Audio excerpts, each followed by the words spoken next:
Well, today, August 15th, in Anchorage, Alaska, a meeting is taking place between United States President Donald Trump and Russian dictator Vladimir Putin. The talks are an introductory conversation without any agreements being signed. But behind this dry wording lies an event that is being closely watched not only by Europe, not only by Ukraine, but also on the other end of Eurasia. For China, for India, for Iran, this meeting is both an opportunity and a challenge. It's an opportunity because any easing of the Russian-American confrontation gives their economies a breather. It's a challenge because such shifts can change the usual balance of power that these countries have relied on in recent years. China is already signaling that it's not beneficial for Russia and America to improve their relations, and India is signaling exactly the same, just like Iran. In this episode, we'll discuss this with clear references to comments from all three countries. How are China, India, and Iran reacting to the talks between Trump and Putin in Alaska? I'm Alexei Pechi. It's August 15th. Before we start, please subscribe to the channel, like the video, comment, and join my Telegram channel, Pechi News. The link is in this video's description. So let's start with China. In Beijing, they traditionally choose such restrained rhetoric, but they carefully study every detail of the meeting. South China Morning Post writes today, quote, "In China, they are closely following the meeting between Trump and Putin, because the outcome could affect the pace and forms of cooperation with Russia in energy and defense." This is the key point, because China gets oil and gas from Russia at huge discounts, as well as access to joint defense projects. But it doesn't want Moscow to find an alternative in Washington, or at the very least, China doesn't want Moscow to even look in that direction. The state-run publication Global Times is affiliated with the Communist Party of China.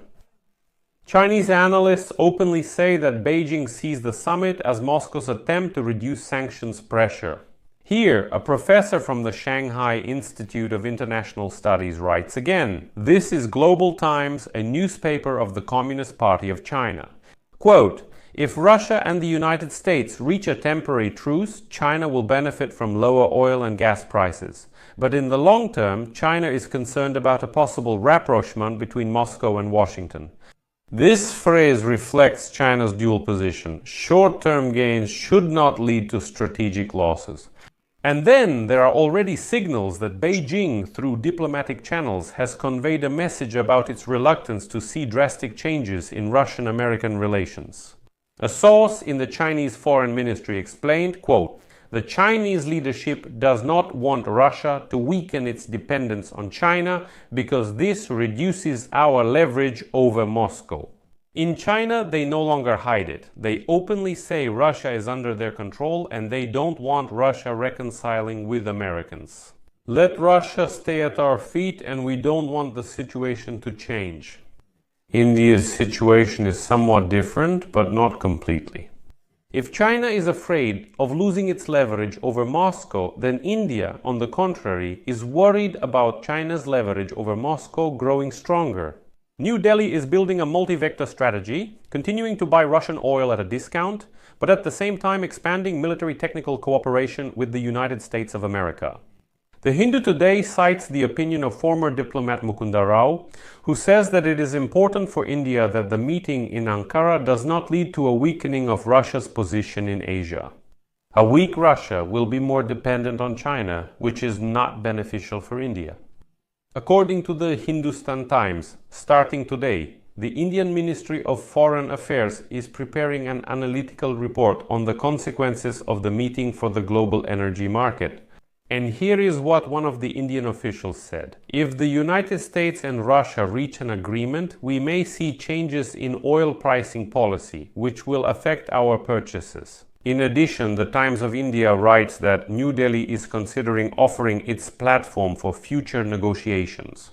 Quote, "India wants to be among the countries that can offer a platform for continuing the dialogue if the summit in Anchorage gives a positive signal. This shows India's desire to strengthen its status not only as a buyer of energy resources, but also as a player on the diplomatic field. At the same time, it keeps the right, to trade both with the Russians and with the Americans." As for Iran, in Tehran they are also closely following the summit, but the logic of Iran's position is different. Al Jazeera writes the following: Iran does not believe in a long-term truce between Washington and Moscow, but is ready to use any pause in the confrontation to increase trade. The Tasnim news agency cites a statement by Iranian Foreign Ministry spokesman Nasser Kanani from August 14. Quote, "We will continue to cooperate with Russia in energy and defense, regardless of what happens in Ankara. For Iran, it's most important to keep strong ties with Moscow and protect its export market.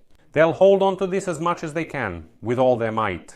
At the same time, Iran, of course, also takes external risks into account. And so, the newspaper Tigran Times, which is obviously completely pro-Iranian and controlled by the Ayatollah regime, writes today, if the United States starts to more strictly control Chinese companies for working with Russia, meaning imposing sanctions, this will automatically affect deals with Iran as well. So any sanction pressure on China will indirectly hit the Iranian economy, since many Iranian export schemes are specifically tied to Chinese points.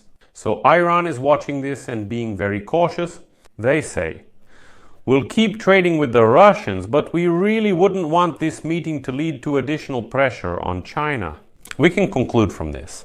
For China, India, and Iran, the Ankara meeting tests the strength of their strategies. All three countries, despite their different interests, agree on one thing. They need to preserve room for maneuver and prevent the rapprochement between Moscow and Washington from shifting the balance of power to the detriment of their positions. And today, the British Broadcasting Corporation sums it up. Third countries will closely study the rhetoric following the summit to see if the process of forming a new security architecture without their participation has begun. Therefore, the outcome of today's meeting in Ankara could have an impact far beyond Ukraine or even Europe. It will affect global energy, regional alliances, and the balance in Asia. And as you understand, both Beijing, New Delhi, and Tehran will be reading not only the official statements, but also the nuances. From the tone of the speech to the choice of words, to understand which way the scales of world politics will tip. And here it will be interesting to watch their reaction, what they will do and what they will declare after the meeting between Putin and Trump in Anchorage. In this episode, I tried to answer the question of how significant this meeting could be, how much it could change the geopolitical landscape. So for now, I'll leave it at that. Share your opinions and conclusions in the comments below this episode. Subscribe to the channel, hit the bell, and don't forget to like. That's all for now.